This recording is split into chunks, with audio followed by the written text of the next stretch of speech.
Freddy Pinor, Guru Asuransi.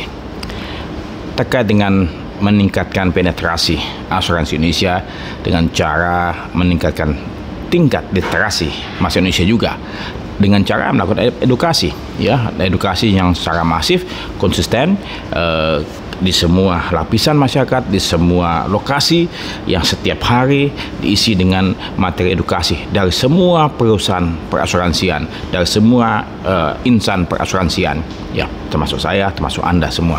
Nah, jadi ada yang saya mau coba sampaikan kepada Anda semua. Kalau katakanlah misalnya kita melakukan edukasi secara rutin, secara masif, secara konsisten, tapi kemudian masyarakat Indonesia ternyata dikecewakan oleh pelayanan para agen, para pemasar, ya, salah menjual, keliru menjelaskan, dan kemudian over promises dan segala macam. Dan kemudian apa? Akhirnya berdampak pada proses klaim yang bermasalah, ya. Dan kemudian kalau punya permasalahan, tapi kadang-kadang ada juga orang klaim yang membuat masalah yang sesungguhnya tidak perlu dipermasalahkan, ya. Dia mencari-cari cara bagaimana menolak klaim, bagaimana menekan klaim, kemudian mencari kesalahan-kesalahan tertanggung di masa lalu, dan kemudian apa? Berusaha untuk menolak klaim, ya.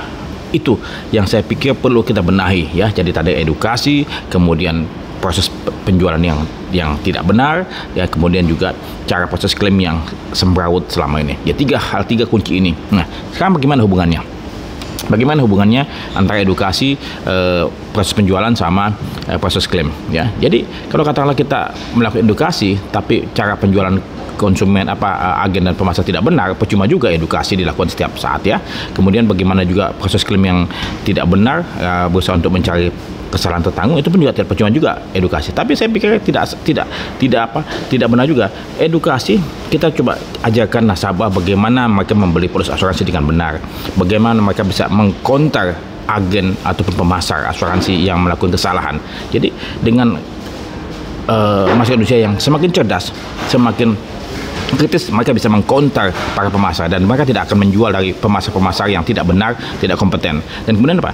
Mereka konsumen cerdas, mereka akan bisa mengcounter siapa si orang bagian klaim ini, ya, bisa mengcounter, bisa bisa dapat membantah dan segala macam. Kalau konsumen cerdas, apapun bisa dilakukan. Jadi yang kedua ini, klaim maupun yang pemasaran ini yang tidak benar, itu bisa di-counter oleh konsumen yang cerdas, yang kritis, ya. Oleh sebab itu edukasi bukan cuma hanya sekedar untuk dapat mereka memahami, tapi bagaimana melakukan pembelian dengan benar, bagaimana melakukan pengajuan klaim dengan benar. Itu edukasi yang benar. Saya Freddy Pinor, Guru Asuransi.